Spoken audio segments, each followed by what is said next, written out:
sanang matutong mag-welding. Gaano ba katagal bago matuto at madali lang ba, Lods? Yan ang tanong ng isa sa ating mga follower, kaya tara sagutin natin yan.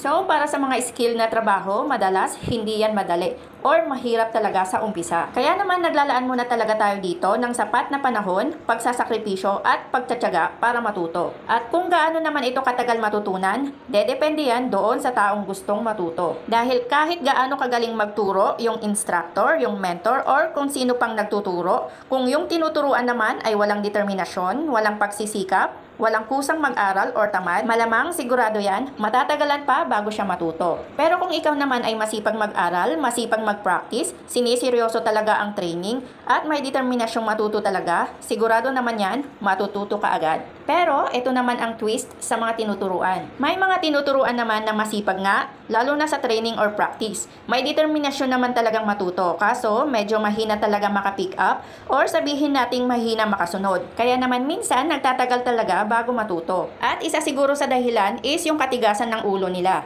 Hindi marunong makinig or sumunod sa tinuturo. Yun bang sinabi mo na yung gagawin, tinuro mo na yung dapat mong ituro, pero yung ginagawa pa rin nila is yung alam nilang tama, pero mali naman talaga. At meron din naman yung sumusunod, pero di talaga kayang magawa yung tinuturo. Kaya ang mag-a-adjust na lang talaga dito is yung nagtuturo para kahit paano maturuan talaga yung tao. At panghuli, meron din naman yung madaling turuan or nakakasunod naman agad sa mga tinuturo. Kaso, tamad magsanay o madaling magsawa sa practice. Kaya naman hindi nag-i-improve or nadadagdagan yung kaalaman nila doon sa skill na natutunan nila. Kaya shout out sa lahat ng mga kasamahan at mga kabakal ko dyan na nagsikap at nagpursigi talaga para matuto. Lalong-lalo na sa mga nag-umpisa muna sa pagiging helper na ang ilan sa kanila ay pinilit talaga matuto sa sarili nilang paraan hanggang sa naging ganap at matawag na silang skilled worker. At dahil din sa kanilang pagsisikap, marami na rin ang nagkaroon ng magandang posisyon sa kumpanya. Pero hindi kasali dito yung mga nagsikap at nag-effort talaga para sumipsip at dumikit sa mga nakakataas para umangat din ang posisyon ha. Syempre, mas saludo ako sa mga nagtrabaho talaga ng maayos, pinakita talaga ang husay nila sa trabaho,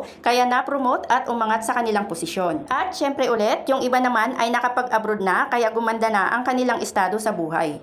So, dito na ulit magtatapos ang aking boring na video. Pero before I end, shout out muna sa mga kasamahan natin at mga napag-alaman kong mga solid supporter pala ng aking page. Binabati ko ang lahat ng mga nasa Pyro Group na pinangungunahan ni Mr. Sam Mangubat as requested by him. At ilan sa mga kasamahan ko din na nasa Wear Chair naman. Thank you po sa panonood. See you next time. Bye!